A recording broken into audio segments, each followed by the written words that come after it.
ಭಾಗ್ಯದ ಲಕ್ಷ್ಮೀ ಬಾರಮ್ಮ. ಹೆಜ್ಜೆಯ ಮೇಲೆ ಹೆಜ್ಜೆಯನ್ನು ಹಾಕುತ್ತ, ಹೌದು, ಹೆಜ್ಜೆ ಮೇಲೆ ಹೆಜ್ಜೆ ಬಲಗಾಲ ಹಾಕಿ ಅವಳಂಬ ಬಂದ್ಲು. ಭಾಳ ಚಂದ, ಗುಣವಂತೆ, ರೂಪವಂತೆ, ಶೀಲವಂತೆ, ಬಲು ಶಾಂತೆ ಅವಳಾಂಬೆ.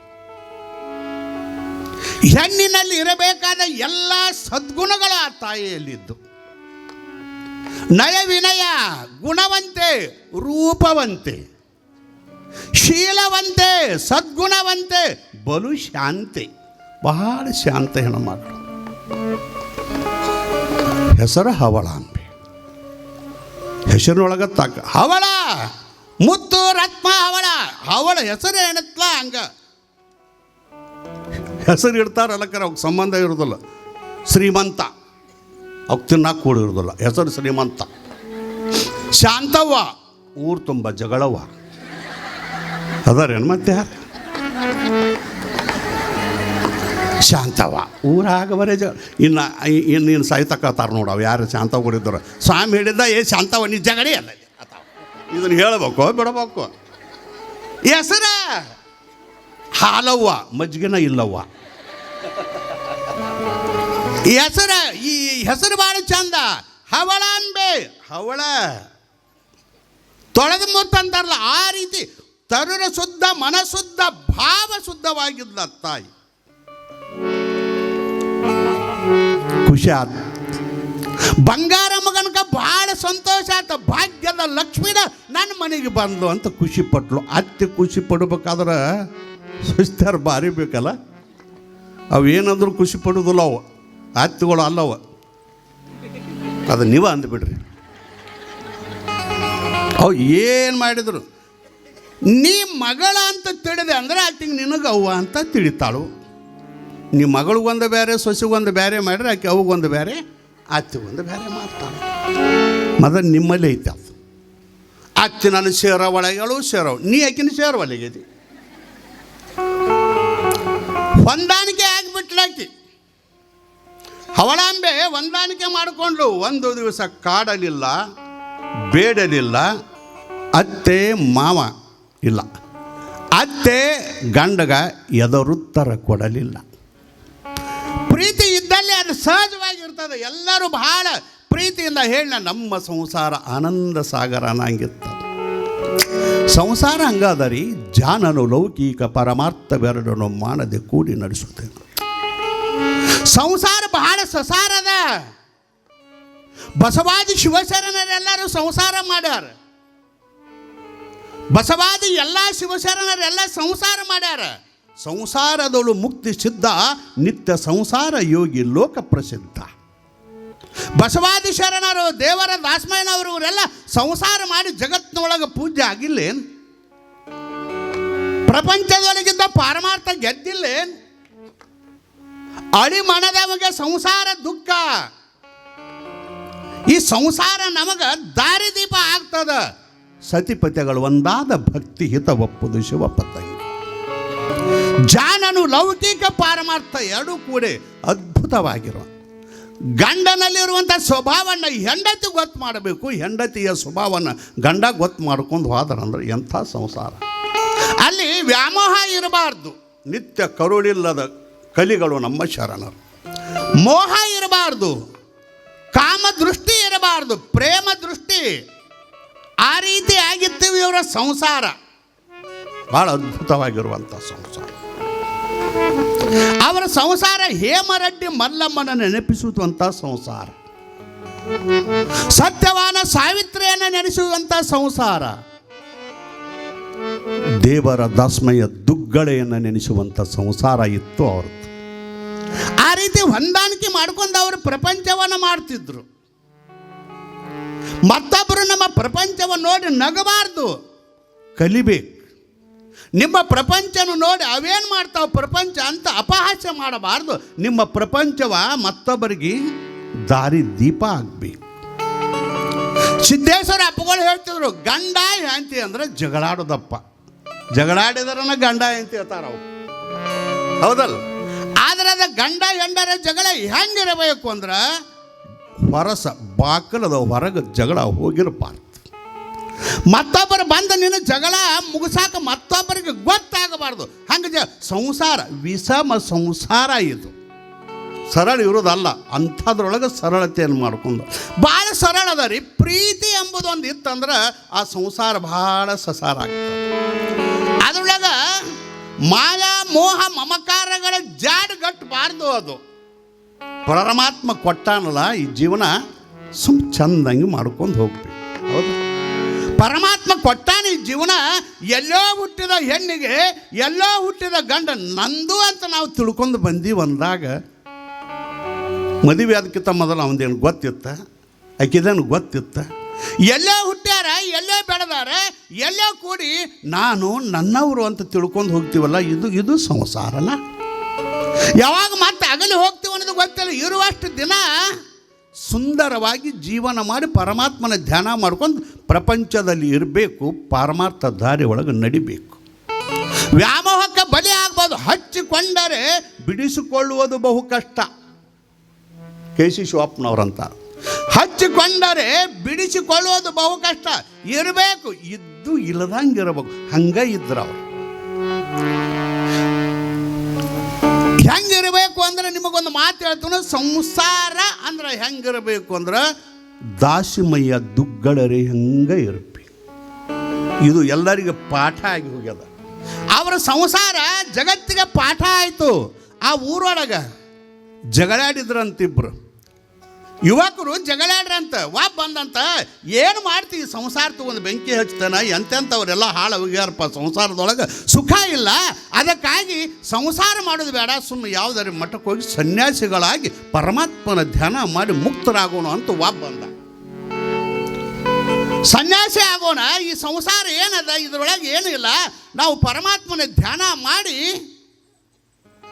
ಮುಕ್ತರಾಗೋಣ, ಈ ಜನ್ಮ ಸಾರ್ಥಕ ಮಾಡ್ಕೋಣ, ಈ ಪ್ರಪಂಚದೊಳಗೆ ಎಲ್ಲಿ ಹೆಂಡ್ರ, ಎಲ್ಲಿ ಮಕ್ಕಳ, ಎಲ್ಲಿ ಗದ್ದಲ ಬೇಡ ಅಂದ. ಅವಂದ ಪ್ರಪಂಚದಾಗಿದ್ದ ಪಾರಮಾರ್ಥ ಮಾಡಕ್ಕೆ ಬರ್ತೈತಿಪ್ಪ ಅಂತ ವಾಪ್ ಬಂದ. ಪ್ರಪಂಚದಾಗಿದ್ದರೆ ಪಾರಮಾರ್ಥ ಮಾಡಕ್ಕೆ ಬರ್ತೈತಿ ಅಂದ.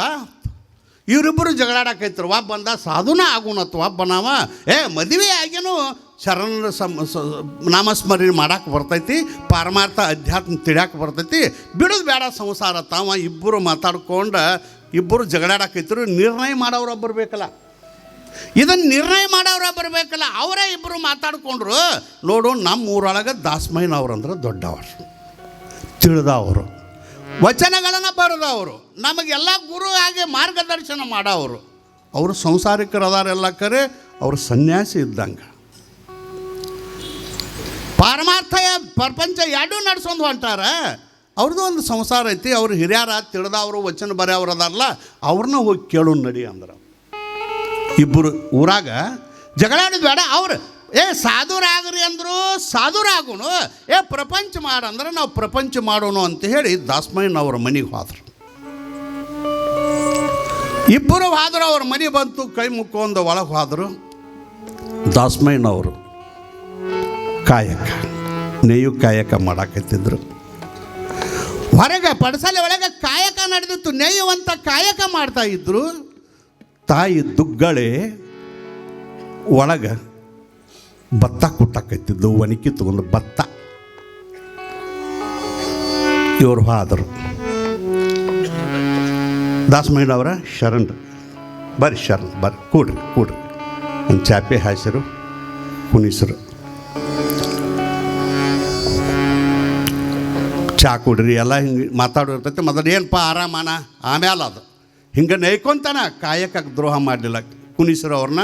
ಇವ್ರು ಮತ್ತು ವಚನ ಶಾಸ್ತ್ರ ಕೇಳಾಕ ಬರೋರು ಅಲ್ಲಿ ಮನೆಗೆ ಮಂದಿ. ಅದಕ್ಕಾಗಿ ಇವರು ಅದಕ್ಕೆ ಬಂದಿರ್ಬೇಕಂಥೇಳಿ ಹಿಂಗೆ ನೇಯಾಕೈತಿದ್ರು. ನೀ ಕೇಳು ಧೈರ್ಯ ಆಗೋದು. ಹೆಂಗೆ ಕೇಳಿದ್ರು, ಏನು ನಾವು ಸಾಧುರಾಗೋಣ, ಏನು ಹೆಂಚಿನಾಗೋಣ ಅಂದ್ರೆ ಹೆಂಗೆ ಕೇಳೋದು ಅವ್ರ ಮುಂದೆ, ದೊಡ್ಡವ್ರ ಮುಂದೆ ಅಂತೇಳಿ ಹಂಗೆ ಕೂತಿದ್ರು. ಮಧ್ಯಾಹ್ನ 12 ಗಂಟೆ ಆಗೈತಿ. ನೇಯಾಕೈತಿದ್ರು.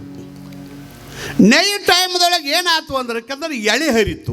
ಎಳೆ ಹತ್ತಿರಲಿ ಏನು ಹತ್ತಿರ, ಅದಕ್ಕೆ ಒಂದು ಎಳೆ ಹರಿತು. ಮಧ್ಯಾಹ್ನ ಬಿಸಿಲ ಮ್ಯಾಲೆ ಬೆಳಕಿಂಡೆ ಐತಿ. ಆ ಬೆಳಕಿಂಡೇನು ಬಿಸಿಲ ಇವ್ರ ನೇಗಿ ಮೇಲೆ ಬಿದ್ದೈತಿ. ಅವ್ರ ಸಂಸಾರ ಹೆಂಗಿತ್ತು. ನೇಗಿ ಮೇಲೆ ಬಿದ್ದಾಯ್ತಿ, ಎಳೆ ಹರಿದೈತಿ, ನೆಯ್ಯಾಕೈತಾರ, ಎಳೆ ಹರಿತು. ಏ ದುಗ್ಗಳೆ ದಾಸಮಯ್ಯ ಅವ್ರೆರಡು ಸುಮ್ಮ ಕೂತಾವ್ ನೋಡ್ಕೋತ. ಏನಾರು ಕೇಳ್ಬೇಕತ್ ನೀ ಕೇಳತ್ತ ಅಂಜೆ. ಏ ದುಗ್ಗಳೆ ಬಾಯಿಲಿ ಹಿಂಗೆ ಕುಟ್ಟಾಕೈತಿದ್ಲು, ಭತ್ತ ಕುಟ್ಟಾಕೈತಿದ್ಲು. ಏ ದುಗ್ಗಳೆ ಅನುಗುಣ ಅದು ಮ್ಯಾಲಿತ್ತು, ಒನಕೆ ಅಲ್ಲೇ ಬಿಟ್ಲು, ಅದು ಅಲ್ಲೇ ನಿಂತಿತ್ತು. ನೀವು ಯಾರು ಬಿಟ್ಟಿರ್ಯಾ ತಲೆನ ಹೊಡ್ಕೋತೀರಿ. ಅವು ಕರಿಗುಡದ ದುಗ್ಗಳೆ ಅಂತ ಕರಿಗುಡದ ಒನಕೆ ಅಲ್ಲೇ ಬಿಟ್ಟಿದ್ಲು. ಯಾಕ್ರಿ ಅಂತಂದ್ಲು, ಏನಿಲ್ಲ ಎಳೆ ಹರಿದೈತಿ, ದೀಪ ಹಚ್ಕೊಂಡು ಬಾ ಅಂದ. ಅದಕ್ಕಿನ್ನ ದೀಪ ಹಚ್ಕೊಂಡು ಬಂದ್ಲು. ದೀಪ ಹಚ್ಕೊಂಡು ಅದನ್ನು ಎಳಿ ಮುದ್ದಿನ ಬಿಸಿಲ ಬೆಳಕಿಂಡಾಗ ಬೆಳಕು ಬಿದ್ದೈತಿ, ಬಿಸಿಲು ಬಿದ್ದೈತಿ. ಎಳೆ ಹೆಚ್ಚಿ ಹೋಗಂದು ಮತ್ತೆ ಒಣಗಿ ತೊಗೊಂಡು ಮತ್ತೆ ಕುಟ್ಟಾಕೈತಿ. ಅವು ಎರಡೂ ಅಂದಿದ್ದು ಅವು ನಾವು ಎದಕ್ಕೆ ಬಂದಿದ್ವು ಮರಿ ಇವ್ರೇನು ಹೇಳಕ್ಕೆ ಮಾಡಾಕಿತ್ತಾರ. ಅವ್ರು ಅಂದರು ಇವೇನು ಗಂಡ ಐತಿ ಶಾನೆ ಆಗ್ತಾರೆ ಬಂದೆವು ನಾವು. ಅವು ಒನಕೆ ಹಿಂಗೆ ನೋಡಾಕತ್ತಿತ್ತು. ಅಲ್ಲ ಅದು ಒನಕೇನೋ ನಿಂತೈತಿ, ಆಕೆ ತಾಕತ್ತ ಏನು ಇರೋಲ್ಲಕ್ಕ. ಇವರೇ ಶಾನೆ ಹತ್ತು ಬಂದ್ರೆ ಕೆಟ್ಟ ಬಿಸಿಲು, ಮಧ್ಯಾಹ್ನ ಬಿಸಿಲದ ಬೆಳಕೆಲ್ಲ ನೇಗಿ ಮೇಲೆ ಬಿದ್ದೈತಿ.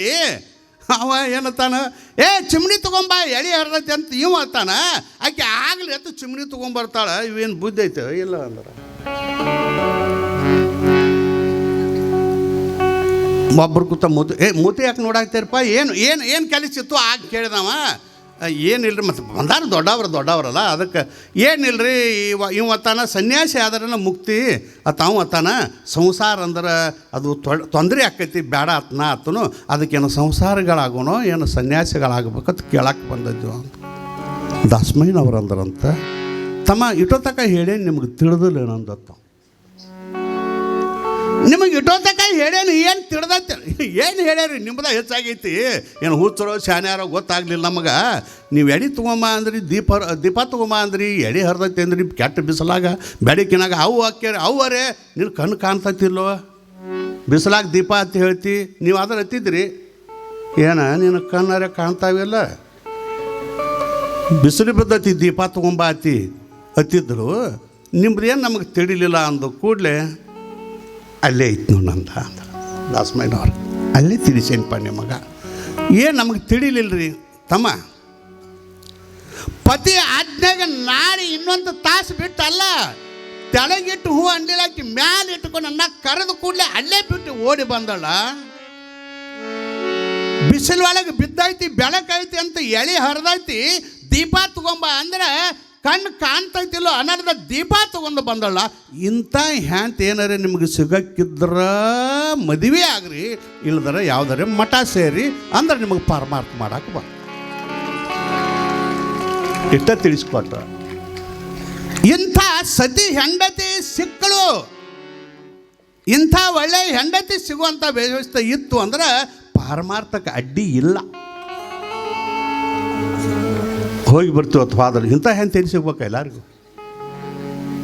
ಸಿಕ್ಕ ಮೇಲೆ ಗೊತ್ತಾಗೋದಿಲ್ಲ ಅಂತ ಕೇಳೋಣ ಅನ್ನೋದು. ಅರ್ಥ ಏನು ಅಂತ ಕೇಳಿದ್ರೆ ಈ ರೀತಿ ಆಗಿರುವಂಥ ಇವರ ಪ್ರಪಂಚ ಬಹಳ ಅದ್ಭುತವಾಗಿ ನಡೆದಿತ್ತು. ಲೋಕದ ದೃಷ್ಟಿ ಒಳಗೆ ಸತಿಪತಿಗಳಾಗಿದ್ದರೆ ಹೊರತು ಇವರು ಅಂತರಂಗದ ದೃಷ್ಟಿ ಒಳಗೆ ತಾಯಿ ಮಗ ಆಗಿದ್ರು. ಶಿವಲಿಂಗ ಹವಳ ಲೋಕದ ದೃಷ್ಟಿ ಒಳಗೆ ಸತಿಪತಿಗಳಾಗಿ ಕಂಡರು. ಅಂತರಂಗದೊಳಗೆ ತಾಯಿ ಮಗ ಆಗಿ ಅವರು ಇದ್ರು ಹೊರತಾಗಿ ಪ್ರಪಂಚದೊಳಗೆ ಅವರು ಮೋಹ ಇದ್ದಿದ್ದಿಲ್ಲ. ಇದು ಸಸಾರ ಸಂಸಾರ. ಇಷ್ಟ ರೀ.